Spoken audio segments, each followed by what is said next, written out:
Enough is enough! I have had it! It's motherfucking coffee with motherfucking Sid.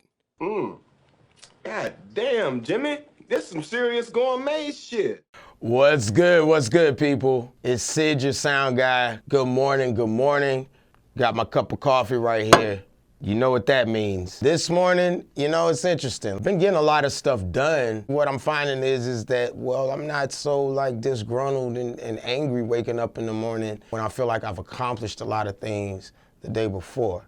I get really frustrated when I'm not accomplishing, getting things in order around here, getting things looking right, getting things working right. It's really made me, I guess, feel a lot better about everything that's going on. That's a plus, but I don't know, maybe it hasn't been as entertaining. But let's talk about the good, the bad, and the ugly. Things are starting to look good, but let's talk about the bad for a second. Last night, tried to get some videos cut. When I played them back, the sound absolutely, positively sucked. Like, it was really bad. It was crackly, and there's a lot of stuff going on. And what's weird is that I believe one time it wasn't even my interface or anything like that. It was like the audio coming straight off the phone. So now I'm worried, like, is my phone like water damaged? Which would really piss me off, because one of the selling points, or one of the reasons why I bought the iPhone SE 2 was because of its IP, whichever IP rating. It's not like I've been swimming with the bitch. It hasn't been submerged in water even. But if I remember correctly, the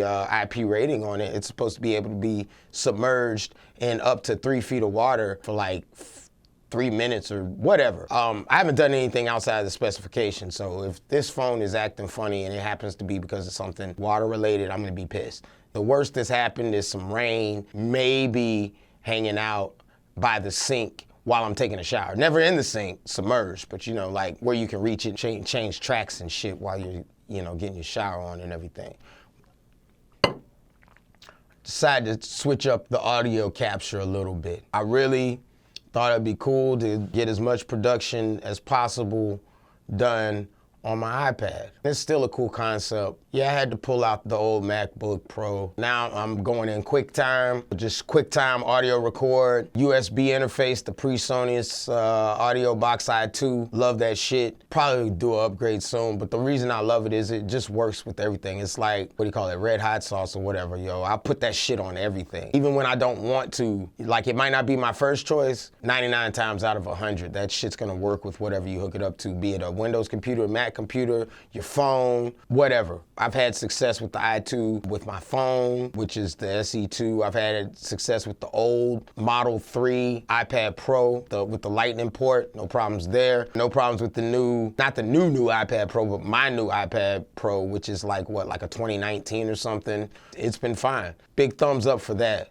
Damn it, it works. Talk about that shit for a minute. Like with PreSonus, right? Like big shout out, man, because they're on like almost like on some Yamaha shit. Like the shit just works. It might not be the top tier, but it works, and most of the time it sounds good. It sounds good enough. I actually remember doing a job as DB cop, and I got to sit beside front of house guy. I see why dude's been doing this shit for 20 years. He might have had a battleship, you know, in terms of just like big ass, like 96 channel desk, enterprise level. The one thing that was interesting was like I was checking out his outboard. He had a PreSonus studio channel, I believe it was. I was like, oh, cool. What do you use that for? He's like, you won't believe this. Running Willie's lead vocal through that PreSonus right there. Like that's his lead vocal preamp. I was like, get out of town.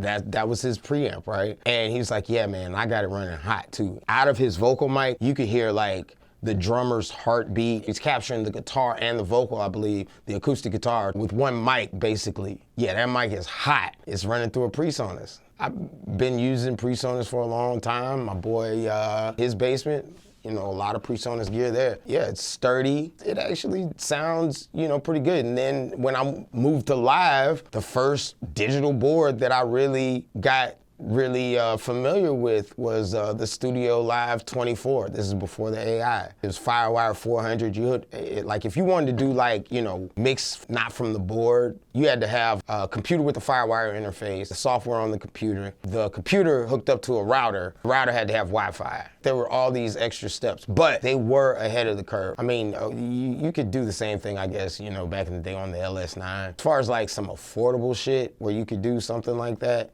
yeah, PreSonus was, you know, the only thing about that AI fat channel and stuff, you know, it was a little awkward and EQs were a little, like the graphic EQs were funky. But the biggest thing was like the lack of motorized faders. It was cool what they did, like, you know, how it had a recall and basically you just move the fader until the light section in the middle until the fader was in the right position. It would tell you, you know, like move up or move down depending on where it was according to 0. You know, it worked for recall. I'm pretty sure that it helped them to stick the price point. And this was pre-X32. It's just funny, like, you know, what they say about like a painter's house, right? A painter might be great at painting other people's shit, but then you go in his house and it's a wreck, like the walls need painting, right? I was kind of feeling like that last night. You know, because I was listening back and I was like, yeah, I got this and stuff. And I don't know what was going on. Like, was it a bad USB cable? Or it was just like, it was a lot of stuff. And then with the Shure Digital Lab, I was getting like the digital cell phones too close to some shit sound. So, I don't know. We're going to see what's going on.